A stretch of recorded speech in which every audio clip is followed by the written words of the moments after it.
Thank you so much for joining us for CBN NewsWatch. I'm Efrem Graham. Ahead today, President Biden has a plan to lower gas prices. We've got the details. Plus, a ministry rising up to answer the call to the growing homelessness crisis in our cities. See how they're making a difference. A Christian response to homelessness, I'll say 1, stop for the one. I say 2, learn the story. 3, never ever underestimate the power of prayer. Then later, March Madness is coming to an end. Sports director Sean Brown will have the highlights and insights as the Final Four teams get ready for battle this weekend.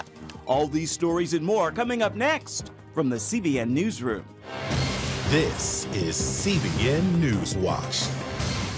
We begin this half hour with the president's promise to lower gas prices. He's ordered the largest release of oil from the nation's reserve. He says record high inflation and Russia's war against Ukraine are making this move necessary.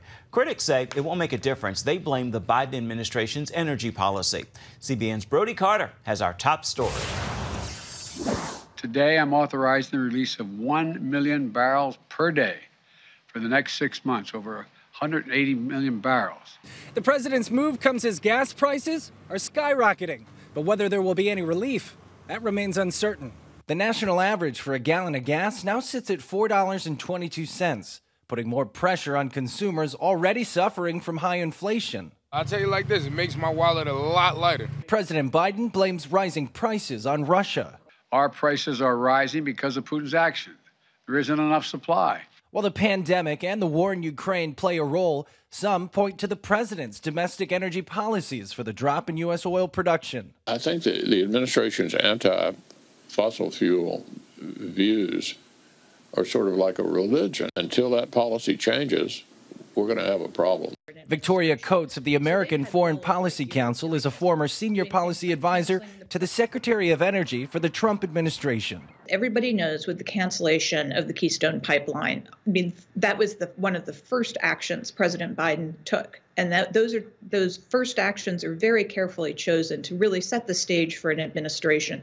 So they've had well over a year of doing this. The president putting some of the blame on U.S. oil and gas companies, suggesting penalizing them for not producing. I'm calling for a use it or lose it policy. Congress should make companies pay fees on wells on federal leases they haven't used in years. No, it's ridiculous. You're just punishing the very industry that you desperately need for a critical national security reason. There are also concerns that the plan will bring oil reserves to its lowest level since 1984, leaving the U.S. vulnerable to further shortages. Meanwhile, lawmakers debate other short-term relief efforts. Congress is considering suspending the federal gas tax, while states including Georgia and Maryland have already put a temporary halt to theirs. On the street, drivers just want the problem fixed. It makes it difficult when you got kids that's driving and your wife's driving to work and, you know, it's costing double. Yeah. It costs twice as much as it normally does. Which is why people lined up for hours in California and Chicago, where one group gave away a free tank of gas. Free gas, you know. So, but it's a blessing. Some lawmakers compare this move to putting a small Band-Aid on an open wound, and they say it could take months before we start to see prices level out. Brody Carter, CBN News. We turn now to Russia's war against Ukraine. The Kremlin says it will open a humanitarian corridor from the besieged city of Mariupol. An estimated 100,000 people are trapped there with no food or electricity. Russian forces have also returned control of the nuclear power plant they were holding since February. The invasion continues in other areas of Ukraine. Several missiles hit Kyiv, the capital city, Thursday.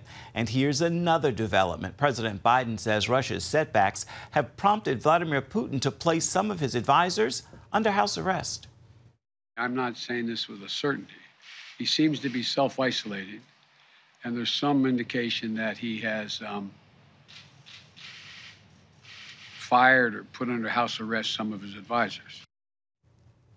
People fleeing Ukraine are making the journey to various places, including America's southern border. And in the middle of all this, peace talks between Russia and Ukraine do continue. Millions of those displaced Ukrainians left with only as much as they could carry. So CBN's Operation Blessing is working to reach them with the much-needed supplies. We are here at the Operation Blessing warehouse close to the border with Ukraine. And this is a place from where we are able to receive truckloads full of relief goods and distribute them to the other side, to the Ukrainian border, and to our warehouse, which has been set up on the other side. And these goods will be a real blessing to the people of Ukraine who really need it right now, because there's a shortage in the shops. We have teams ready in Ukraine to distribute these goods. So it's amazing to see how God is bringing these strategic locations together and the people together to help make this happen. And it includes you as an Operation Blessing donor. Thank you for making this happen. It means so much to the people in Ukraine right now. Behind me is a truck that's currently being loaded with relief goods that came from Germany. And then this truck driver from Ukraine is currently is loading his truck with help from a forklift driver here to make sure that these goods will be on their way to Ukraine very fast to help the people that need it most. And all of this is made possible by your prayers and by your support. And it's amazing how God provides for everything that we need. So we're so thankful. Thank you for praying for Ukraine and also for our team on the ground here. You can help Operation Blessing's disaster relief efforts in this horrible war and humanitarian crisis in Ukraine. Simply call 1-800-700-7000. Let us know that you want to give to the Operation Blessing Disaster Relief Fund. You can also write us here at CBN Center, Virginia Beach, Virginia. The zip code is 23463. Simply note in the memo line of your check, Disaster Relief Fund, and you can text us as well. Text OB Crisis to 71777. Or visit our website, cbn.com or ob.org. Anything you can do is greatly appreciated. Turning now to other news, some say the Biden administration's proposal to drop a critical COVID policy could worsen the crisis at our southern border. Republican senators say the border is out of control and Congress must act to prevent a catastrophe. Senior National Affairs correspondent Heather Sells reports. We're seeing an epidemic level of people coming across the border. Right now, Homeland Security encounters more than 7,000 migrants a day at the border. That's both illegally and at official crossings. And those numbers could spike if the Biden administration ends Title 42, its public health order allowing the rapid expulsion of asylum seekers and those crossing illegally. The Border Patrol tell me that if it expires without a plan being put into place to allow them to handle this volume of migrants, they will simply lose control of the border. The Biden administration reportedly plans to end Title 42 on May 23rd. Homeland Security predicts a, quote, significant increase in people arriving at the U.S. border when that happens. On Wednesday, a group of GOP senators warned that ending the order would overwhelm the Border Patrol, pave the way for more illegal immigration and drugs, and worsen an overtaxed system. There's a 1.5 million person backlog for dealing with asylum claims. 1.5 million. This means that when you are allowed into the country to await an immigration judge looking at your case, there will be anywhere from 4 to 6 years before your case is considered. Democrats like Senate Majority Leader Chuck Schumer have called for an end to Title 42, citing the country's pandemic recovery. Immigration advocates like Ali Noorani agree, but warn that more infrastructure and personnel are needed at the border. Noorani says that ultimately the U.S. must undermine the cartels. The only people that are winning right now are the cartels. If we actually had legal immigration pathways, people would not be relying on asylum as their only way to apply for entry. And frankly, we would be taking away a very lucrative line of business from the cartels. Noorani says there's reports that lawmakers from both sides of the aisle are talking about immigration reform. With a crisis clearly looming, perhaps Congress will act in time to avert the worst. Heather Sells, CBN News. Turning now to a crisis that is growing across the country, homelessness along with crime rates. Some look at the homeless and see criminals, addicts, and mentally ill. But one Christian ministry says the better label is children of God. CBN's Lori Johnson explains why. Increasing crime in New York City and a tragic murder in the subway, Mayor Eric Adams has ordered city workers will relocate homeless people living in the subways to shelters. We pretended as though we didn't see it, and we allowed them to live in inhumane environments. In California, Governor Gavin Newsom wants mental health courts in each county. The plan is intended to offer treatment to homeless people with mental illness and addiction. I mean, we could hold hands, have a candlelight vigil, talk about the way the world should be, or we could take some responsibility to implement our ideals, and that's what we're doing differently here. The measure will need approval by the California legislature. While the government plays a major role in addressing homelessness, Christian ministries are also helping people who live on the street. A Christian response to homelessness, I would say 1, stop for the one. I say 2, learn the story. 3, never, ever underestimate the power of prayer. 6 years ago, Pastor David McBride and Nick Knoll began helping people living on the streets near their Norfolk, Virginia church by getting them to nearby shelters, employment training, addiction recovery, and mental health services. There's tons of resources out there. Sometimes not enough, but sometimes, there's more than what some people know. Church volunteers focus on one-on-one relationships, similar to a mentoring program. It's called the Dream Center of Hampton Roads. We're trying to get them to discover restoration of who God really created them to be. What's your dream career? What is the dream purpose that God has put in you? How can we restore that dream? How can we recover that dream so that when you walk down the street, no one looks at your forehead and says homeless. They look at you and say son and daughter of God. Instead of just sending people to other services, sometimes these volunteers train and provide the help, all while fighting the stigma of homeless people being criminals, addicts, or mentally ill. Less than half of the folks that we deal with have those situations. Now, the ones that do, they're bigger barriers. That's just one extra thing that has to be overcome, in their dream restoration process. Many find themselves living on the street through no fault of their own. Somebody coming in town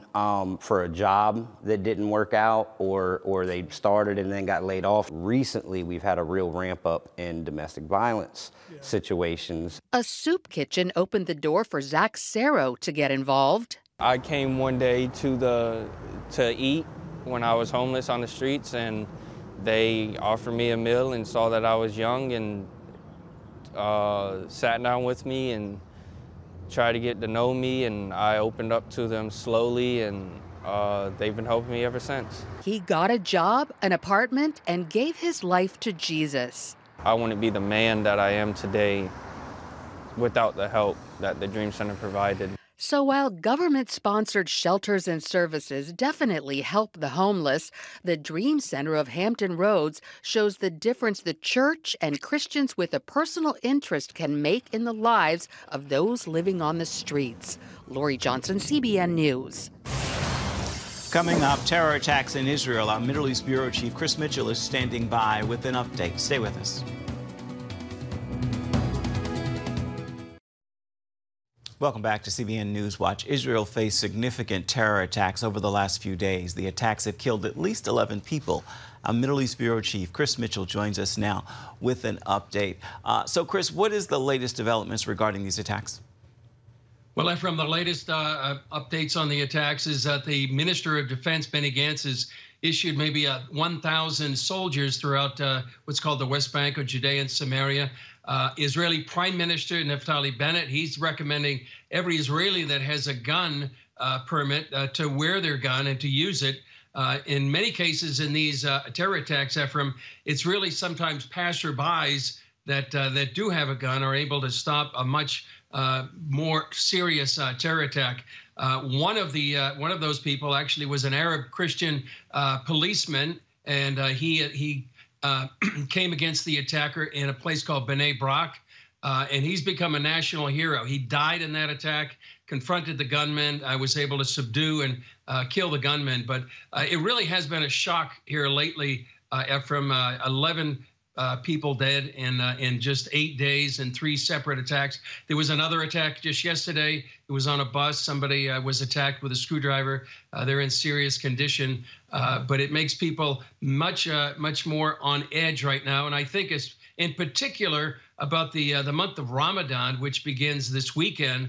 And typically that is a time when more terror attacks happen. There's increased fervor from many of the Muslims, and there's also incitement by many of the leaders here inside Israel to go ahead and attack Jews during this month of Ramadan. Chris, shifting gears just a little bit, want to turn now to the Iran nuclear deal. I know it's still in the works. What is the latest in this process? Well, the latest right now is that there was actually a historic summit earlier this week. It was called the Negev Summit. It brought back Israel and 4 Arab nations. That was Egypt, the UAE, Bahrain, and Morocco. They came together down not too far from here, a couple hours drive away from here. That really was a historic summit that they all came here to Israel. They wanted to present a united front against Iran's nuclear program.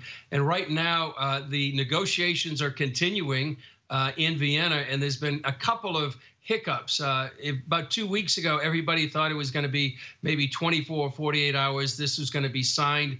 The first hiccup was actually Russia wanted some sort of waiver that it could continue to do,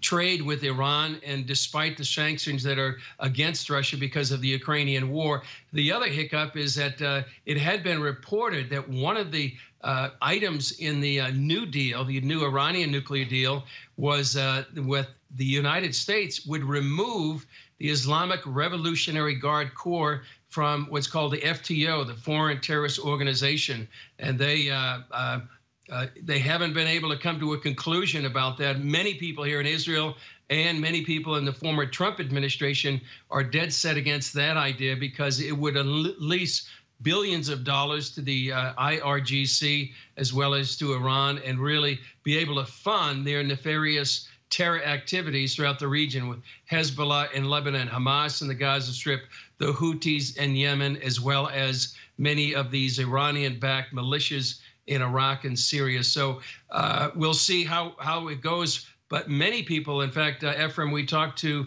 former Israeli ambassador to the U.S., Michael Oren.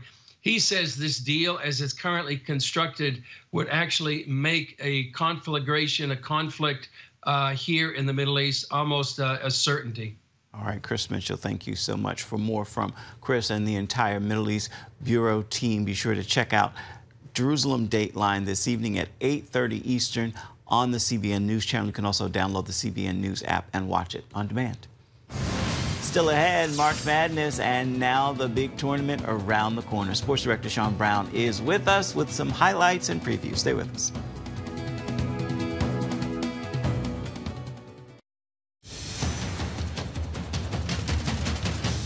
It's April 1st, so March Madness comes to an end this weekend as the Final Four teams duke it out for the championship title. Joining us now with highlights and insights is Sports Director Sean Brown. So where do we stand? What teams are playing, and who do you think is going to win it all? Ephraim, we got Kansas, Villanova, Duke, North Carolina. This is what a Final Four is supposed to look like. Both games will be exciting on Saturday night. Of course, Kansas, Villanova play first, but everybody wants to see Duke play North Carolina. That is a classic matchup. That's the game everybody wants to see. It is Coach K's last season. Can he pull it off again? Can he lead the Duke University back to a championship?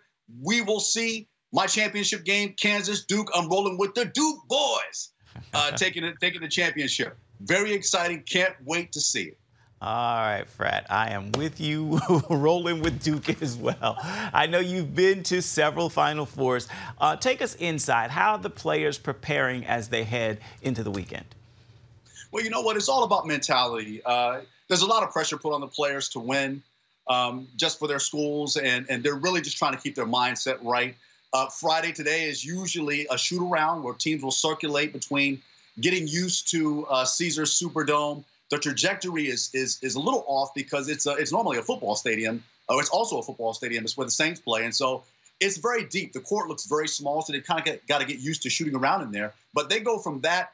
It's also media day. And so they got about a 45-minute shoot around. Then they got to go talk to the media for breakout sessions. and they've kind of got to get their mind right and get used to the crowd noise, the stadium, and so forth. And so it's a very busy day, but they're trying to be loose and just get comfortable being and playing on the biggest stage in basketball. We've got a team there. Will Dawson is there. My good friend is going to be talking to players from all 4 teams about how they're dealing from a faith perspective. So they're going to talk a little bit about faith and basketball and how their faith helps them stay rooted on the biggest stage in college basketball. So be sure to look out for that on Monday.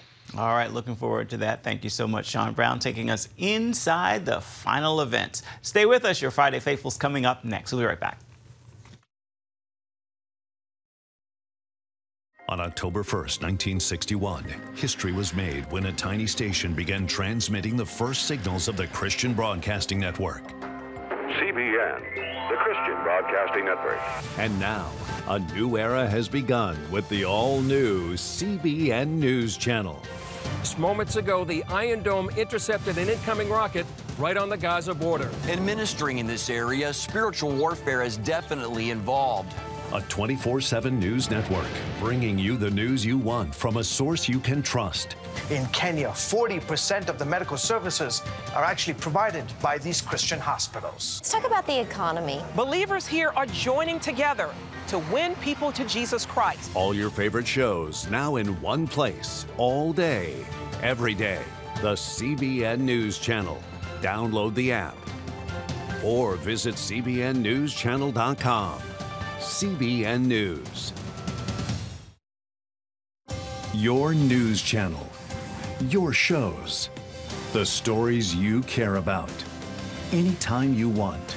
Anywhere you want. Download the CBN News app today.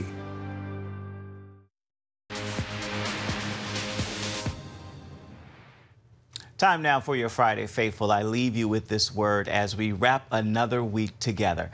God is always calling on us to use what's in our hands. He will never ask us for something we don't have to give. So I'll ask what God asked Moses in the days of the Bible. What's in your hand?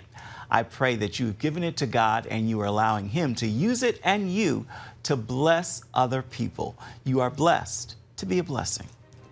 That is going to do it for this edition of CBN News Watch. Remember, you can always find more of our news programs on the CBN News Channel at any time. You can also find them online at cbnnews.com.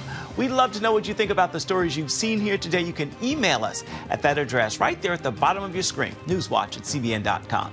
You can also reach out and touch us on Facebook, Twitter, and Instagram. Have a fabulous Friday, a wonderful weekend. We'll see you here on Monday.